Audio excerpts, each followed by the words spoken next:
Hey guys, welcome back to my YouTube channel. If you're new here, welcome. My name is Rachit Jain and I make videos about student life, tech and photography. The Apple WWDC 2021 just went down yesterday and there were some pretty big announcements and updates from Apple in terms of iOS 15 and all other products as well. In this video, I'm going to cover all the new updates and the exciting features that are coming to iOS 15 this fall. I'll put timestamps in the video description below so that you can skip to particular parts if you want to look for something specific. There were quite a few updates, so without further ado, let's dive into the video. First update that I'm really excited about is live text and messages. There is a new design in messages for photos and text. The sharing of playlists and links on the website is taken to the next level with Shared With You.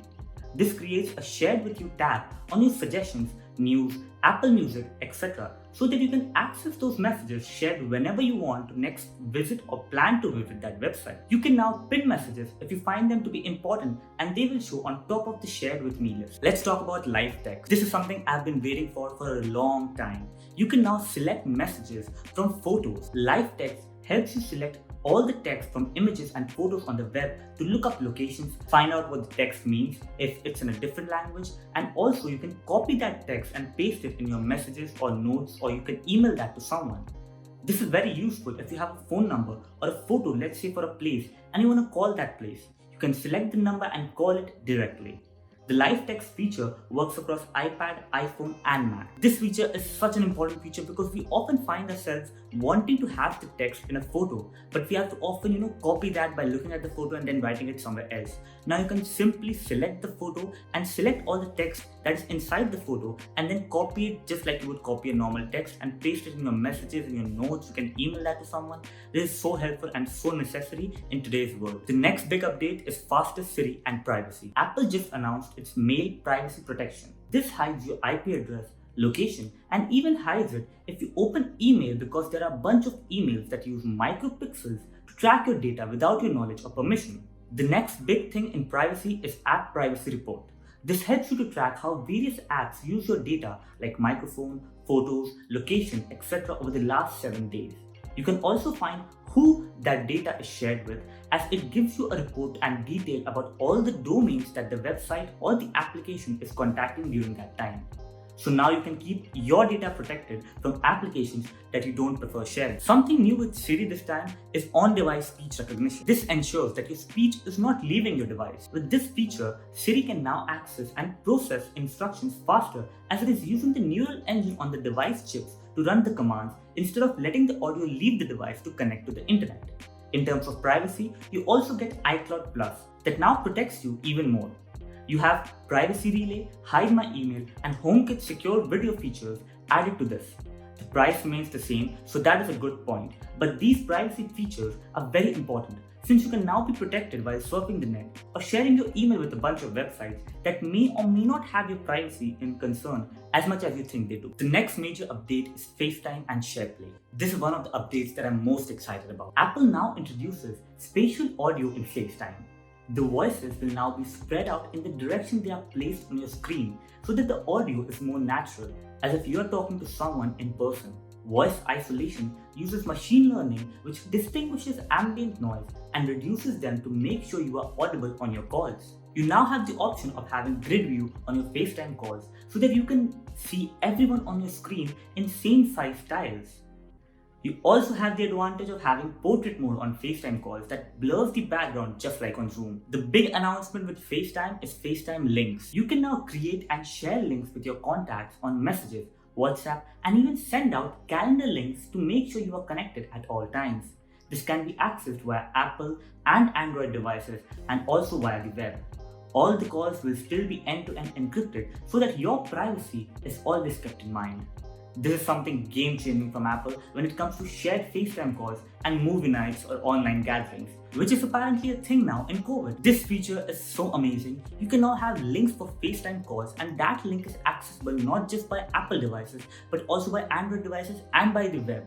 So if you send your link to someone who is not on Apple devices, who is using an Android device or a Windows computer, they can still join that link and still have the connection of FaceTime. I'm especially excited about this because now you can communicate with everyone, no matter which kind of device they have. Apple now introduces Listen Together, Watch Together, and Share Your Screen with SharePlay. Listening together, you can now bring in albums or music directly into your FaceTime calls. Everyone on the call has access to play or pause or jump to the next track.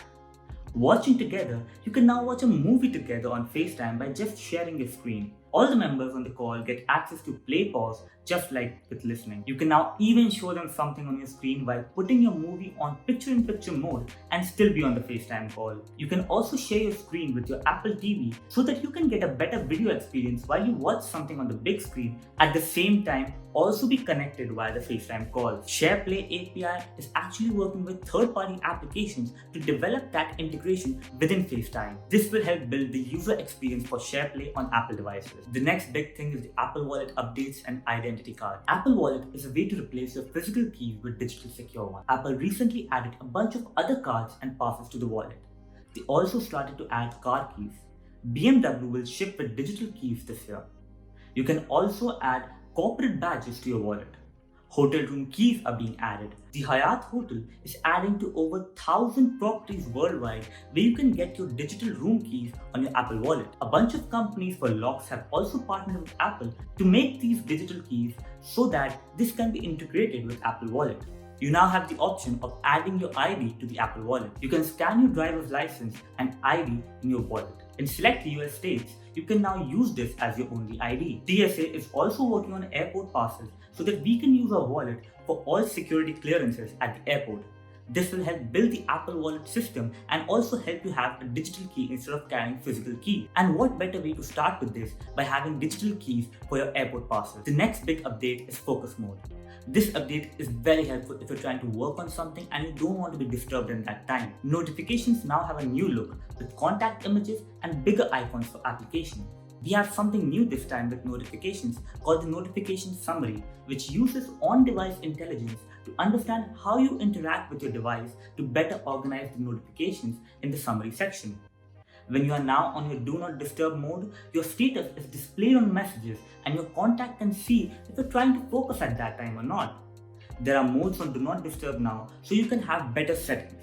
Let's say you are on work mode and in the Do Not Disturb settings, then you will only receive notifications from the work contacts such as Slack or work emails. This is such a good feature as now you can focus on particular aspects in your life without being disturbed by other parts. You are now free from all major distracting notifications while you're trying to work on something. You can also create custom focus modes, and this is synced between all your Apple devices. So your iPhone, your iPad and your macOS is all synced. And once you activate a particular Do Not Disturb mode on your iPhone, that gets synced across your iPad and your MacBook. So all devices are in that mode at that time. Well, those were the big updates from iOS 15 coming this fall from the WWDC 2021. If you want to watch the whole 2-hour conference, you can go on the Apple site and watch the whole thing.